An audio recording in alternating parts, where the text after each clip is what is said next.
And ladies and gentlemen, I don't want to keep him a bit longer. I got a brand new segment called Interviews with Voice Actors. So basically about this new segment, it's about voice actors who's a part of a series like Demon Slayer or another series this person's a part of.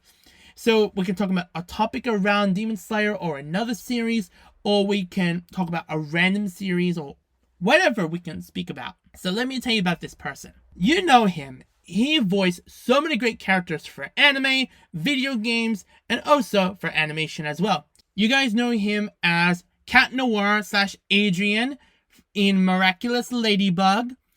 He voiced Shiro from the Fate Stay Night series. He voiced Eren Yeager in Attack on Titan. He voiced Ren Okumura in Blue Exorcist.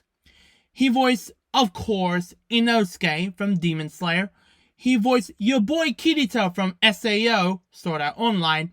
And he voiced Meliodas and Zildris in 7 Deadly Sins. But ladies and gentlemen, give it up to the incredible and amazing voice actor, Bryce Papenbrook. Hello, Bryce. How you doing? Luigi! I'm happy to be here. Welcome to the Anime Podcast Show, dude. Welcome. I'm happy to be on, my man.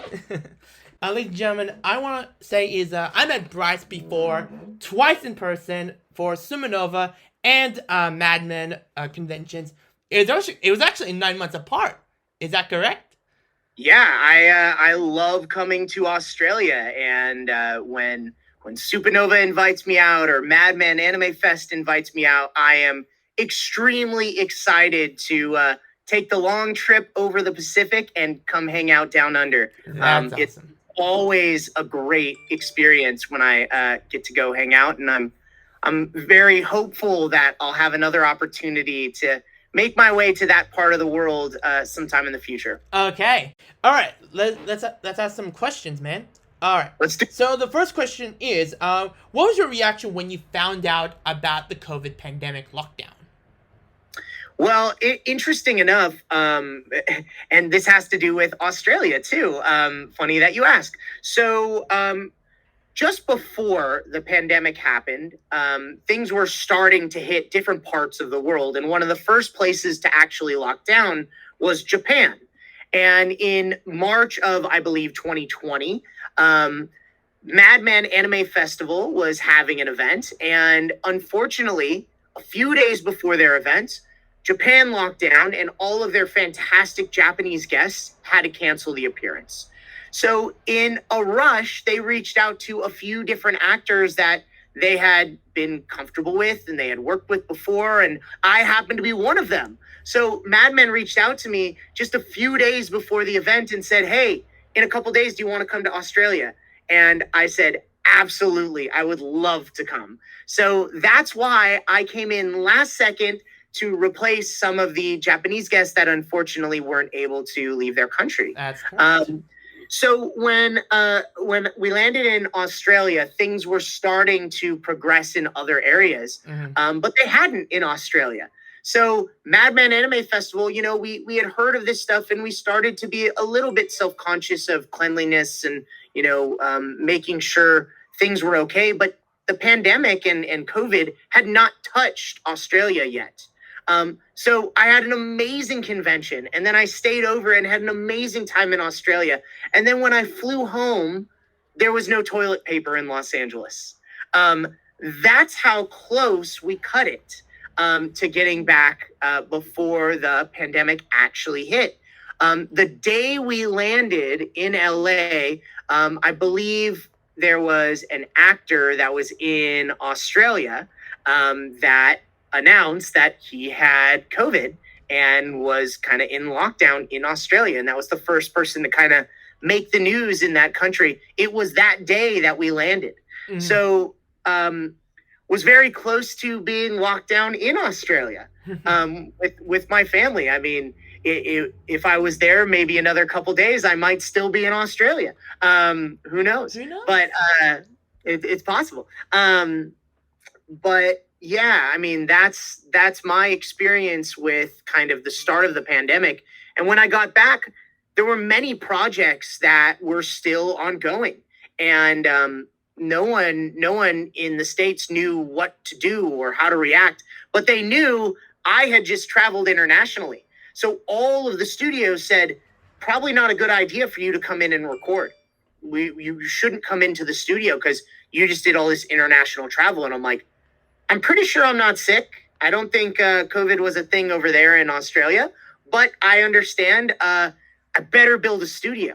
So very quickly, I built a temporary studio in my closet, put it together very, very quickly. And, it was small and compact, but it did the trick. And I worked out of that closet studio for the better half of 2020. I was fighting myself as Meliodas and Zeldris in there, recorded the Demon Slayer movie from that closet booth. I also recorded a lot of Sword Art Online Alicization from that booth, did a tremendous amount of really awesome work from there. But at the end of the year, it was time to step it up, and I'm now talking to you from my new and improved studio at my house, which I absolutely love. That's awesome, man. And also, like you were talking about home studios as well, what was, in the very beginning, was it very difficult of recording in your home? Yeah, absolutely. I'd never done it before, especially to picture. I had recorded some commercial things for radio spots, but never any dubbing specifically. So we had to figure it out. And I, put quite a bit of time into trying to make it sound good and trying to send the right signals, and how do I record a backup, and how do I get the right, without latency. And similarly, like, all of the studios were trying to figure it out at the same time. So it took a little while. For us to do it, but we eventually did. And I'm so happy that, recording didn't shut down. That voice acting was one of the only things to really flourish during the pandemic. All right. Okay. All the shows you worked on, have you met your Japanese counterparts? I have for a few of them, but not. It's very, very rare to meet your Japanese counterpart. But I've actually met 3 of mine. I've met Nobu, I call him Nobu. He plays Rino Kumura in Blue Exorcist. Okay. I've met Mr. Matsuoka, who plays Kirito and Inosuke. I've met him the most. He's the one I've had the most experiences with. I've met him more than once. I guess 3 times now, which is amazing. And then I've met Kaji-san, who plays Eren Yeager and Meliodas and Zeldris, and we share a handful of other roles. So it's been a tremendous experience to be able to connect with those guys and talk about these projects that we love, and share with them how inspiring their performances have been for me personally. Of course. And also, like what you mentioned about Eren's voice actor, he was originally going to be at MadFest last year, originally. But then, like what you said about the COVID lockdown in Japan and everything else. Yes, apologies to Kaji-san that he wasn't able to take the trip down under, but I really appreciate the team at Madman tagging me in as some sort of replacement for Kaji-san. I appreciate that. Also, I want to mention is that people, if you guys don't know, Shingo Adachi is the character designer for Sword Art Online, and Bryce, you host a panel for 2 days with Adachi-san. Is that correct? Yeah, it was really cool because I wasn't planning on being there, so they hadn't planned that. And when I landed, they're like, "Well, Mr. Adachi-san doesn't really have a moderator. Would you like to join and help host the panel?" So they invited me to do that, and I'm like, "Is that something Mr. Adachi-san wants?" And he said, "Absolutely." So it was kind of an honor to be invited up to host that panel. And I have to say this, Adachi-san is incredibly talented. He is an amazing artist and designer. And it was so cool to see and hear his perspective and watch him do some of what he does. And I left that event with, I think, my most cherished piece of art. Adachi-san drew a Kirito for me. And when he gave it to me, he said, "This is something even Matsuoka-san doesn't have." So I felt so honored to receive that from him. So what was that experience with Mr. Shingo Adachi? Because you hang with him before in Anime Expo, am I correct? Yeah, we had met before, and Anime Expo is one of those events where there are a lot of people, and there's a lot going on, and it is hard to really connect with someone. But at MadFest, because I was, kind of helping to lead that panel, I really got to connect with him, and we got to hang out a little bit kind of between things, and I actually had like some great conversations with him. It was just an incredible experience to hear his method. And as we were talking, it was so interesting. Like, we kind of landed on similarities between what I do as a voice actor and what he does, and how I take inspiration from some of the things he creates and puts out there. And it was so fun and such an interesting experience and panel. That's awesome. What you can remember your first recording session from Attack on Titan? Yeah, actually, it was a pretty surreal session. So just to kind of backtrack a little bit. Well, first, Luigi, have you read the manga for Attack on Titan? No, I haven't. Then you can't spoil it for me because I haven't read it either. So I have no idea at this point what's about to happen. Mm-hmm. Yeah, Attack on Titan is a really special show, and I discovered it when there were about 6 episodes that had been released in Japan. Okay. And fell in love with the show after episode 5. Everyone who hasn't seen it, I recommend you watch at least 5 episodes. If you don't love it by that point, it's probably not the show for you. Go watch it, people. Go watch it. There you go. Go check it out. So by then I was hooked. I would watch it every week as it came out, and I thought this would be a really cool show to be a part of, even if I'm guy who gets stepped on by Titan. That would have been amazing. So when the auditions went out for the show, my buddy, his name's Patrick Seitz. He's a director and an actor, and he's been in all sorts of things. He received the auditions. And we had just hung out at a convention and talked about Attack on Titan and about, all the cool stuff happening. So he knew I loved the show. And when he received the audition from Mike McFarlane, the director, he said, "Hey, my buddy Bryce would love to read for you. Would it be okay if I pass along the audition to him?" And Mike's like, "Yeah, I'm having people from LA and New York and Houston and Dallas and all over read for the show." I received the audition. I read for Aaron, Armin, and Levi, and it was my first audition for Funimation. About 2 weeks after, I got a call from Mike, and he said, "Hey, Bryce, heard what you sent. Really loved your take on Aaron, and I'd love to invite you to play him. Are you interested in flying out to Funimation and recording with us?" And I went, "Yeah, Mike, that sounds great. I'm really excited. I can't wait to work with you." Click. Oh my God, this is so cool. And I just freaked out and fanboyed out. So fast forward, I flew out to Dallas. Mike McFarland was such a gracious host. He actually let me stay at his house.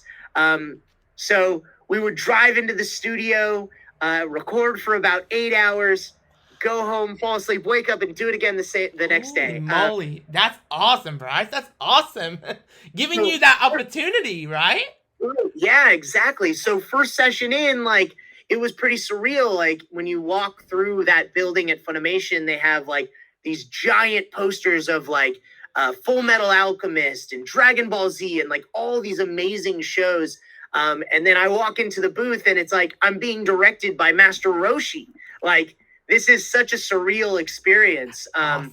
And, you never know what's going to happen on the first day of a show. Like, if you're going to record the same way as a director, or if you're going to feel the same way about the role. And fortunately, like, our method of recording was very, very similar. And Mike's kind of thought process around the show was exactly what I was hoping. You know, he wanted something gritty and raw and didn't want me as an actor to hold anything back. In fact, he pulled that nasty delivery, those really disgusting sounds. He wanted to pull that from me. And I knew, you know, being in there with someone like Mike, I didn't want to hold anything back, and I wanted to do what was right for that show. So really gave it everything I had, and yeah, incredible first day, incredible experience, and you know, I still look back at those times, and it just makes me smile to think about you know, that actually happened, that I was able to do that, and it was just so much fun. Yeah, that's awesome, man. Yeah, we all love Attack on Titan, and you, Knight, you absolutely killed that performance as Eren. And Thank you. Yeah, and well, got two more questions. Is what did, when they announced that you were Eren, what was people's reaction was? Well, it was so interesting because, one, I had never worked for Funimation. I don't think many people did me to play the role. And it was pretty cool, actually. The weekend that they planned to announce, they were going to do the big giant announcement at a convention called Anime Boston, which is one of the largest anime conventions in that area. And they get massive, massive crowds. And unfortunately, I was invited to another convention that same weekend. And for me, my word means everything. So when I make a commitment to a convention promoter and I tell them I'm coming, I really mean it. So when they said, after I had already agreed to go to this convention, we're announcing Attack on Titan at Anime Boston, and we're all going to be there. Trina, Mike, Matthew Mercer, Josh Greeley, we're all going to be up on stage. Can you come? I said, I can't. I can't go. So there's a photo of the announcement that happened, and you know, all of those guys are standing up on stage. They're saluting, and behind them is about a couple thousand people all saluting at the same time. And it was an incredible photo. And I saw that, and I was at this other convention, and maybe 15, 20 minutes after the announcement, I had a panel.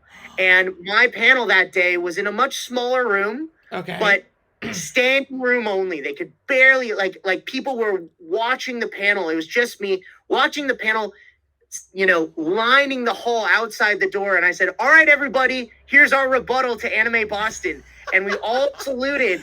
And I have my panel of everyone with me the day that I was announced as Eren Yeager. So those were my Yeagerists in training very early. Wow, that's awesome, man. Holy crap. In fact, Luigi, I want to find the photo. We'll keep talking, but I'm going to find it. Just show it to you. Okay. So you can see what I'm talking about. But that first day, it was so interesting because no one thought it would be me, and I think the reaction was really positive. I think it was pretty solid right from the get-go. I think a lot of people were curious what I would do as Eren, and okay, I can imagine that. Yeah. So you know, this was a while ago, so I'm scrolling pretty far back. It doesn't matter, man. And I'll show you another one that I think you'd enjoy. Okay. Here's a good one of me. The Vegemite. Oh, that's so cool. My awesome times in Australia before I knew how much Vegemite you're supposed to eat in one sitting. Oh my gosh. All right. Last question is describe 3 words about Inosuke for Demon Slayer. In 3 words? 3 words. Yeah. Oh. Loud, insane, bore. Great words, Bryce. Great words. That's how I would describe him. Okay. Bryce, my friend, we're about to wrap up the interview. We're gonna move on to the next segment of my show. And yeah, thanks so much, man. Hey, thank you for having me on. It's been awesome. And we'll see each other again in the next convention when you're ready to go back. Yeah. I hope I'm back down under sometime very soon. Yeah. All right.